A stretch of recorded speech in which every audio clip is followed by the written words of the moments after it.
Hello అండి, welcome to Sam style. ఈరోజు నేను మీకు ఒక మంచి రెసిపీ చూపిస్తాను. అయితే దీని పేరు నేను లాస్ట్లో చెప్తాను. సో ఫస్ట్ రెసిపీ చూసేయండి.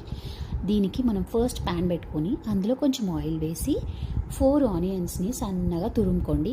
బ్లెండర్లో వేసుకుంటారా తురుముతారా మీ ఇష్టం. వేసి అది కంప్లీట్గా బ్రౌన్ అవ్వకుండా కొంచెం మీడియంగా బ్రౌన్ అయ్యేలాగా చూసి అందులో వెల్లుల్లి, తురుముకున్న వెల్లుల్లిని కూడా వేయండి. వెల్లుల్లి చాలా వేయండి, అల్లం వేయొద్దు, ఓన్లీ వెల్లుల్లి మాత్రం వేసుకోండి. ఇవి రెండు బాగా వేగిపోయిన తర్వాత డ్రై మసాలా, కారం పొడి, పసుపు, ధనియాల పొడి, జీరా పౌడర్, అలాగే గరం మసాలా ఇవన్నీ వేసి బాగా రోస్ట్ చేయండి. ఇవి బాగా రోస్ట్ అయిన తర్వాత ఒక 4 to 5 పండు టొమాటోస్ని తీసుకొని పేస్ట్ చేసేసి ఆ పేస్ట్ కూడా ఇందులో వేసి రా స్మెల్ అంతా, పచ్చివాసన అంతా పోయేంత వరకు బాగా కుక్ చేసుకోండి.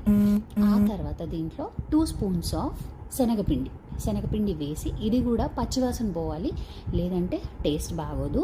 సో బాగా రోస్ట్ చేయండి, దగ్గరగా వస్తుంది, అప్పుడు మీకు మంచి స్మెల్ వస్తుంది. సో రోస్ట్ అయింది అని అర్థమైపోతుంది మనకి.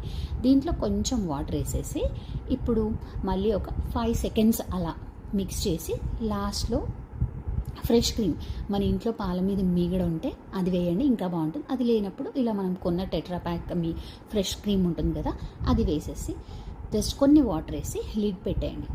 లాస్ట్ ఫైనల్ టచ్ పన్నీర్, మీకు ఎంత పన్నీర్ కావాలో అంత పన్నీర్ని గ్రేట్ చేయండి, తురిమి అందులో వేసేసి ఫైనల్గా వాటర్ కన్సిస్టెన్సీ చూసుకొని ఎంత వాటర్ కావాలి, ఏ కన్సిస్టెన్సీలో కావాలో చూసుకొని వేసుకోండి. మళ్ళీ ఒకసారి సాల్ట్ చెక్ చేసి వేసి కొత్తిమీరని వేసేసి ఫైనల్గా బటర్ వేసి లిడ్ పెట్టేసి ఒక 2 seconds వదిలేయండి. అంతే, మన యమ్మీ పనీర్ ఈ గ్రేవీ రెడీ అయిపోయింది. అయితే దీన్ని పేరు చెప్పలేదు కదా, సో ఏమై ఉంటుంది, ఓకే చెప్పేస్తా.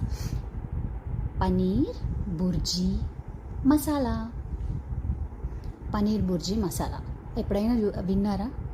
మేబీ వినే ఉంటారు, చేసి ఉంటారు, లేదా చేయకపోతే ఒక్కసారి ట్రై చేయండి. ఇది రోటీతో కానీ పూరితో కానీ చాలా బాగుంటుంది. పావ్స్తో కూడా బాగుంటుంది, బన్స్ ఉంటాయి కదా వాటితో కూడా చాలా బాగుంటుంది.